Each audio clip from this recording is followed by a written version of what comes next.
Well, President Biden is on the West Coast this morning touting his infrastructure law. He's been doing some fundraising out there as well. In Los Angeles yesterday, the president addressed that poor inflation report we got yesterday. Americans are squeezed by the cost of living. It's been true for years, and folks don't need a report to tell them they're being squeezed. And a lot of people are hurting these days. Today's report shows, though, some progress. Overall, inflation was 2% over the last 3 months. That's down from 11% over the prior 3 months. That's progress. If Republican wins, inflation is going to get worse. It's that simple. Joining us now, co-anchor of CNBC's Squawk Box, our good friend Andrew Ross Sorkin. So, Andrew, we're waiting to see how the markets were going to react to this. Dipped at first, but then finished way up, despite the fact inflation's still stubbornly at 8.2%. How do you explain it?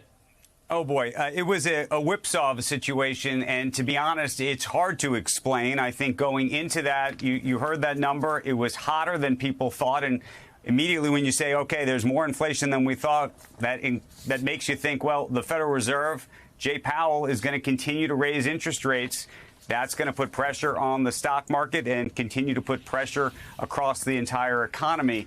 There was a sense among some traders yesterday that perhaps maybe this is a sign of a peak in inflation. I think those that are looking for good news in a sort of glass half full sense, we're looking at that. They were also looking at earnings, and we've talked about it. So far, earnings for lots of companies have actually remained quite resilient. And then on top of that, we had this news which started yesterday but has become official today about the change in policy out of the UK around what they were doing with their tax plans, which had a lot of people worried that there could be a global crisis, that there could be a financial crisis in Britain because of underfunded liabilities and the like. If they were going to lower taxes, they weren't going to have enough money to pay for all this stuff. And that has now been reversed, or at least looks like it's being changed. That led also to some fears being reduced and led the market higher. It's leading the market higher today. Having said that, I should tell you, I know nobody in Washington who thinks that the Federal Reserve is planning to take its foot off the neck of the economy, if you will, to try to tamp down inflation. Well, and Andrew, of course, a lot of breaking news out of Britain this morning. You have, of course, Liz Truss's finance minister who has resigned. Being sacked, really. Fired. Pink slip. Pink slip, sacked. Fired, sacked. He was kicked out. Also, the tabloids, I was shown this by Jonathan Lemire. The tabloids are now trying to guess. There's Liz Truss speaking right now, and perhaps the shortest premiership in British history. But the question right now is, will Liz Truss outlast this lettuce?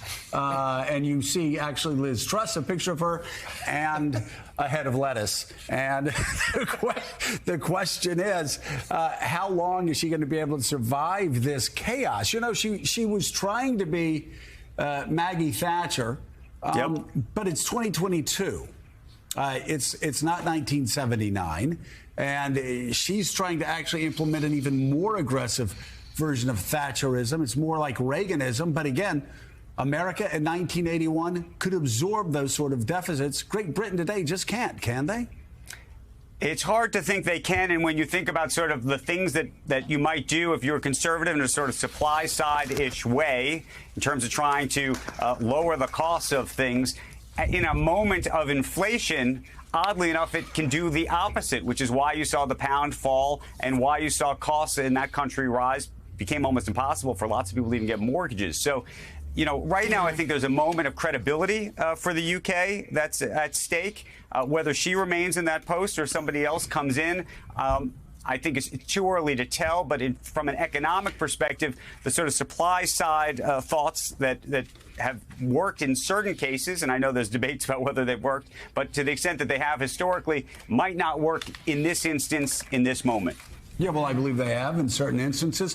But Great Britain right now just doesn't have the ability to absorb that kind of debt. And obviously, even Liz Truss has figured that out. CNBC's Andrew Ross Sorkin, thank you so much. Gene, it's it's really shocking what a mess she has created in just a few weeks. In such a short time. I mean, and you know, she came in, and I guess I was naive. I thought my expectation was that she would come in with pretty garden variety Tory policies, right? And Boris Johnson, for all his many flaws, did seem to understand the economy. He raised taxes when he needed to get through COVID and to fund all of the things he needed to fund. I mean, and that kind of went against his ideology, but it was practical. Right.